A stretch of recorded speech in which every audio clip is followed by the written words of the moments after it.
often talk about, the desire to raise our children with a personality that represents the manners of the Prophet ﷺ and an Islamic personality and manners and akhlaq. And this is actually one of the core teachings of manners in the Quran. A father telling his son some manners they have to carry. And you would think that manners should be like a list of 100 things that you should do properly, or things that are appropriate versus inappropriate, how to sit, how to stand, how to talk, etc.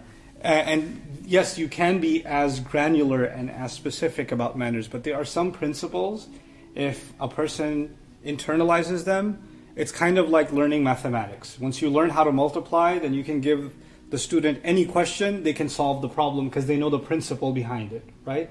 The same way there are principles in our deen, that once you understand that principle, then you can find yourself in 100 different situations, you know what to do, and you know what not to do, because you're following the same principle. So the deen is made up of several of these kinds of principles. A lot of times when someone doesn't understand that, they start thinking they have to get a specific answer for every specific situation, right? But it's not like that. In fact, if you understand the principle properly that applies, then you can see what you can do. You can figure that out yourself in many situations. What is the ethical thing to do? What is the moral thing to do? What is the manner that Allah Azza wa Jalla expects from me?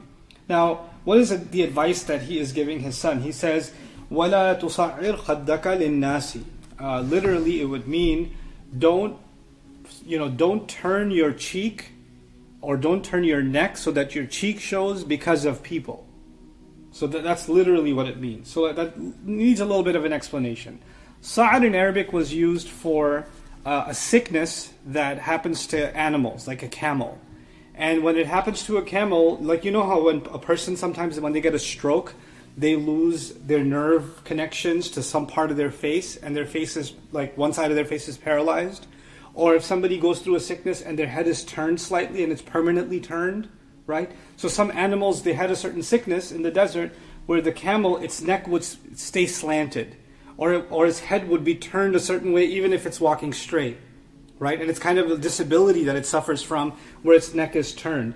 And from it came the idea of somebody who is being arrogant towards somebody or frustrated with somebody. So you're talking to somebody or you see them at a party or something, or they're having a conversation with you, or even they called you, and all of a sudden your face kind of did this neck turn thing out of frustration, out of, I don't want to deal with this person, out of exhaustion, whatever it may be, but you turn this face.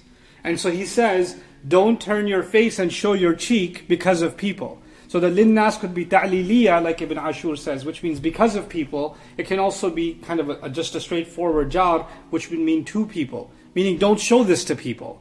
Don't act like this towards people. Now how does that apply? Well, there's a number of ways we can think about this. One way you can think about it is you're talking to somebody at work or at school or among friends or family. You're having a conversation with somebody, a stranger, and you can't stand the tone of their voice, or they can't stand the level of their intelligence, or you can't stand how wrong they are and how confident they are and how wrong they are. It could be any number of things. It could be that you think what they're saying is ridiculous. It could be that you're actually arrogant and you think they're inferior to you in some way because they don't have the degree that you have, or they don't have the qualifications that you have. Or you've already sized them up because of their age. They're, all these old people are all the same, or all these kids are all the same, or all these, these young people think they're know-it-alls, etc. So you've dismissed somebody already before they even open their mouth.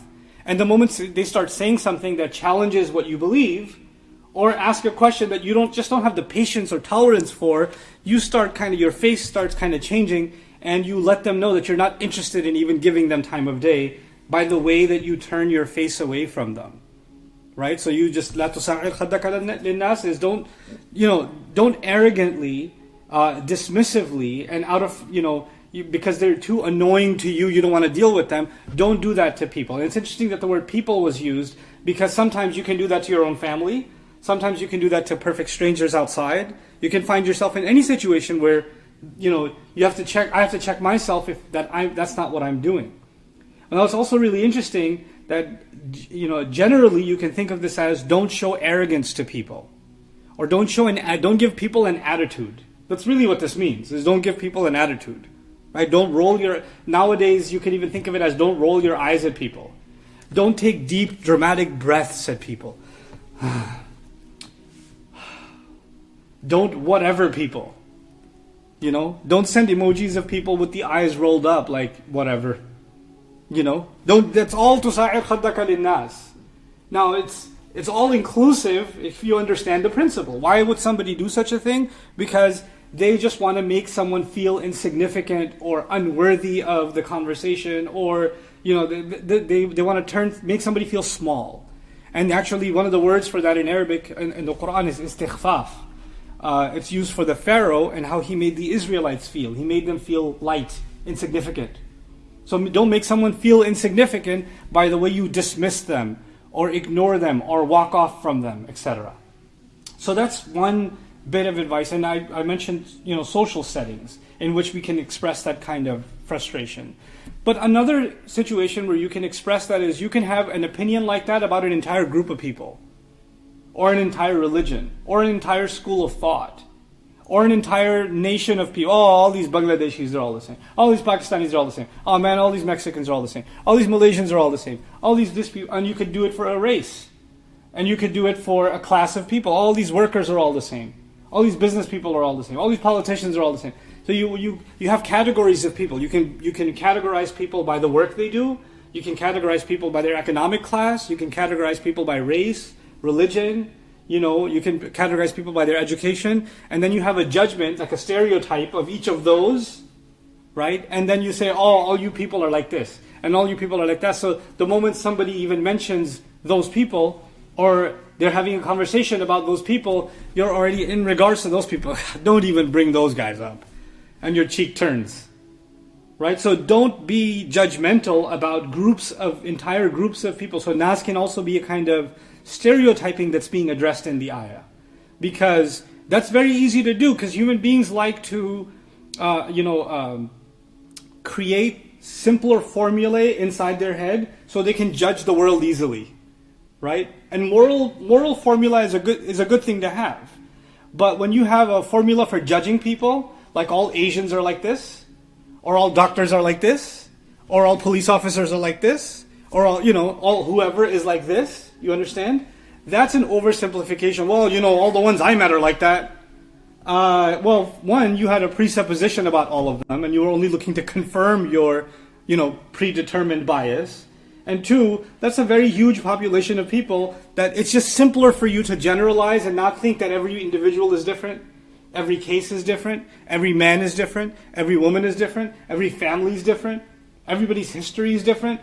Why? No, they're all XYZ. Those people are all the same. Look at all of them. They all do this, this, and this.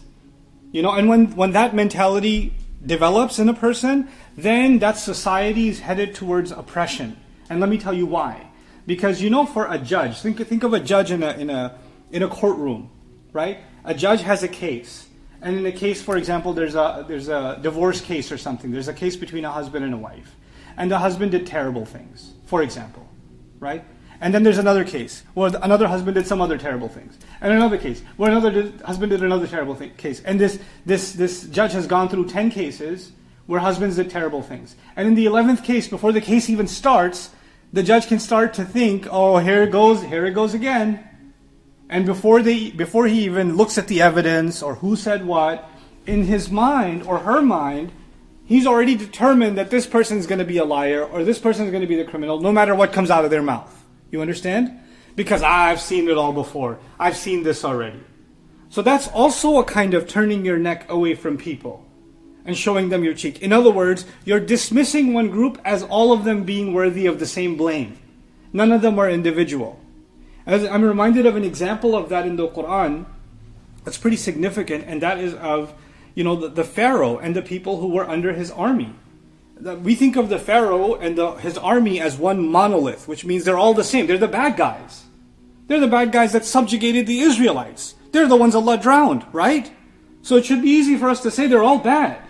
And then Musa a.s. sees an Israelite, a slave, being beat up by an Egyptian police officer in the middle of the street, in the middle of nowhere. And in his mind, he's thinking, here we go again. These people, that's all they do. They oppress my fellow Israelite brothers. And those were the Muslims of that time. So here's a kafir who doesn't believe in the akhirah, who believes their king is God, and they oppress the Muslims who have been kept as slaves, and he's oppressing yet another one. Look at what's happening. So he goes and he intervenes and he throws a punch, right? Without knowing the entire situation. And it turns out that the person he was protecting was a con man. And it turns out that he acted in haste. And you know what? Immediately after taking that action, what did he say? هَذَا مِنْ عَمَلِ الشَّيْطَانِ. This is from the work of the devil. He acknowledged his own hurry to help as work of the devil. But if you break that down, where did that come from? It was a haste in making judgment because he's seen that 1,000 times, right? He's seen 1,000 Israelite, oppressed by the Egyptian military. So this must be yet another case of that. It cannot be judged on its own merits. It has to be judged by the previous cases that are all like that. So what we do is we tend to develop opinions about people and oversimplify that and not look at individual cases. By the way, one of the most important people in the story of the Israelites is actually a military man who came to Musa alayhi salam to let him know that he has to escape Egypt before they arrest him because they'll kill him. And actually Allah made him a means by which Musa alayhi salam survived. And he was a member of the Egyptian military who was a secret believer. Right? So judgments aren't easy to make. The same way Allah told His Messenger sallallahu alaihi wasallam, even though you fought 3 wars with the Quraysh, you fought Badr with them, Uhud with them, Ahzab with them, 3 battles have been fought. These are people that tried to kill your Prophet. These are the people that tried to assassinate the Prophet sallallahu alaihi wasallam multiple times. These are people that have tried to make all kinds of schemes, even inside Medina as a proxy from the outside, to have intelligence inside Medina so they can destroy the Prophet inside Medina, even while they're sitting in Mecca, right? But when Hudaybiyah came, and there was it was a war that was about to break out, but this time, instead of a war being on the battlefield, the war was going to be inside the city. Now the war on the battlefield, you're only taking on warriors. But the war inside the city is actually civilians. You don't know who's going to get trampled, right? There's going to be civilian casualties. So Allah revealed that He stopped that from happening because there are believing men and women that you don't even know about. In other words, don't make even a sweeping judgment about the Quraysh, who as a whole have fought 3 wars against you and have tried to kill your Prophet multiple times. But even then, you cannot make judgments about every single individual inside that city. وَلَوْلَا رِجَالٌ مُؤْمِنُونَ وَنِسَاءٌ مُؤْمِنَاتٌ لَمْ تَعْلَمُوهُمْ أَن تَطَؤُوهُمْ. That's incredible stuff. So what is He telling His son? Don't be quick to pass judgment on people. Don't be quick to dismiss people. Whether you're engaged in conversation with them or you have a group in mind that you've heard so much about them, so much rhetoric about them. We hate it when people stereotype Muslims. But the remarkable hypocrisy of it, Muslims themselves stereotype each other depending on what country they come from, what race they come from. We don't like it when somebody does it to us. We're number 1 at it. We're better than anybody else.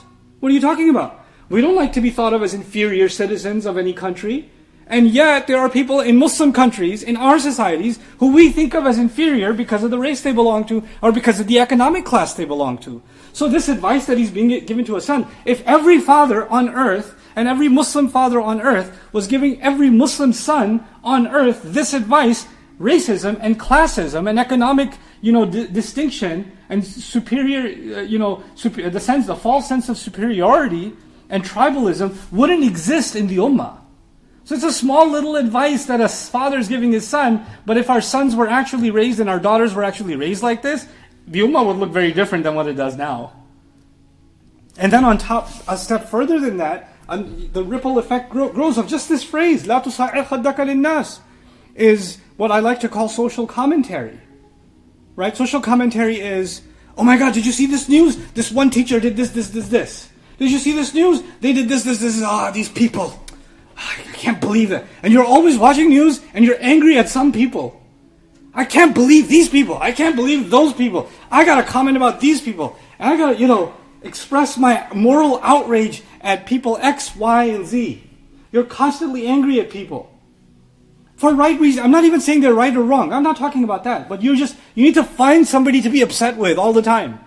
You need to find some group that you're not happy about, or what people are doing, or what this is. So you're looking for bad news constantly. You're even subscribed to the whatever media outlets on social media that keep giving you bad news. You're like, these people, again, here we go. And so what does that do? What does that constant people are messed up mentality do?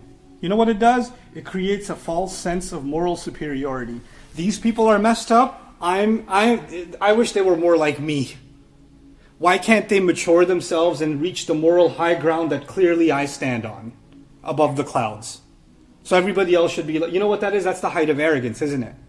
But one doesn't even realize it, because maybe the people that you're criticizing or you're so angry about are right, justifiably. They're doing something wrong.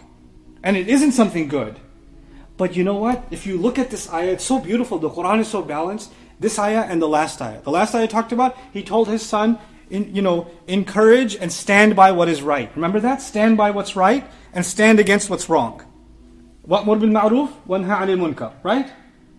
But now look at how that equation is being balanced. Standing by what's right, while at the same time not turning your cheek at the people that are doing wrong. You can call a wrong without getting angry at the people that are doing it. You can stand for what's right without being hateful and spiteful towards someone you disagree with. You can say, for Ibrahim alayhi salam can say to his father who does terrible wrong, I don't think in the Quran there's a bigger wrong than worshipping idols. And then on top of that, multiply that, square that even, right? A shirk squared, not only is he doing shirk, he manufactures the idols.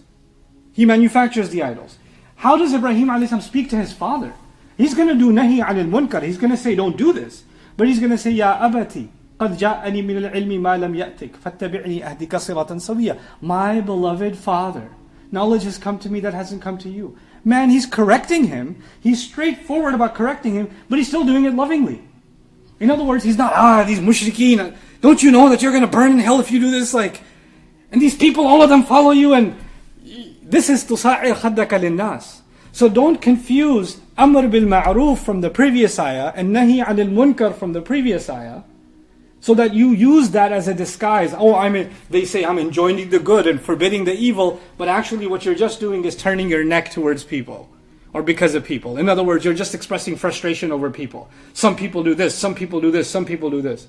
Unfortunately for some people, you know what can happen, and I hope it never happens to you. What might happen to you is your entire Islam and your entire learning of Islam is about how messed up some other people are. That's all you do with your learning of deen. The only thing you ever learn about is, these people are so messed up, let me tell you why. And these people are so messed up, let me tell you why.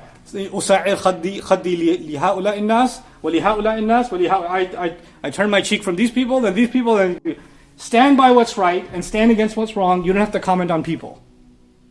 Principles is what we defend, and evil is what we stand against. We don't have to stand against people. We don't have to do that in most cases. We're not talking about war, but in the war of ideas and morals and principles, these aren't personal attacks. And so he's teaching his son, standing up and being morally upright and having integrity does not give you the license to be rude and to be judgmental and commenting and angry and frustrated with people. Don't conflate these two things with each other. They don't go together. For some people, they do go together. But look at the wisdom, right? So he says, وَلَا تَمْشِي فِي الْأَرْضِ. Then he adds, وَلَا تَمْشِي فِي الْأَرْضِ مَرَحًا. And so first of all, don't be scoffing towards people and don't turn your cheek towards them and all of that. But then he says, وَلَا تَمْشِي فِي الْأَرْضِ مَرَحًا. He says, don't walk on the earth. And marah can be translated as an expression of farah and iftikhar also. Don't walk on the earth with so much pride. So one translation is, don't walk on the earth with arrogance, or don't walk on the earth with pride. In other words, don't walk around like you're all that.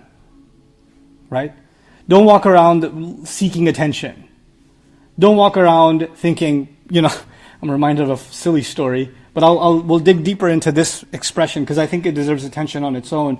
Because one time I was giving a lecture in a hall, and it was, full of young people and all of that, and they're waiting for me to start. But before I was starting, I was just sitting there, somebody else was speaking at the time, and I was sitting at the table on, they put this conference table, so all the speakers that are going to speak, they can see the audience, but they're up there on stage, right?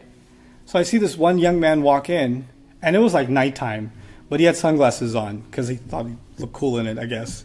That was his thing. So he kind of walked in slowly, and he's doing this strut, and he kind of lowered his glasses and looked around a little bit, and he noticed that nobody saw him do his peacock dance, whatever thing he did. So he walked out, and did it again 3 times. Seek if anybody noticed that he's walked in, right? So the seeking of attention can be a pretty sad thing. وَلَا تَمْشِي فِي الْأَرْضِ مَرَحًا. But there are other layers to the word marah, and this advice is as rich as the first one. The first one was لَا تُصَعِّرْ خَدَّكَ لِلنَّاسِ. And then the second advice, which culminates this ayah, is وَلَا تَمْشِي فِي الْأَرْضِ مَرَحًا, which simply translated so far is don't walk around on the earth with pride. But actually another meaning of this can also be don't walk around on the earth impulsively. Don't be impulsive as you walk around. And inshallah we'll dig into those meanings and how we can apply that in our lives, and how that's particularly important for younger people, for people that have just found their adulthood. They found that newly discovered freedom and independence, and they have the world before them. The world, they've just been exposed to the entire world, so they want to stay out later, and they want to hang out and travel. Or when you say, where do you want to go to college? I want to go out of state. Why? Because I want to be away from where I am now. I want to be unleashed from the cage that I'm in. There's a desire to be free and free and free. And here he says, you are going to go free. It's inevitable. You are going to be on your own. But make sure you don't engage in marah when you do it. So we're going to have to explore that a little bit deeper.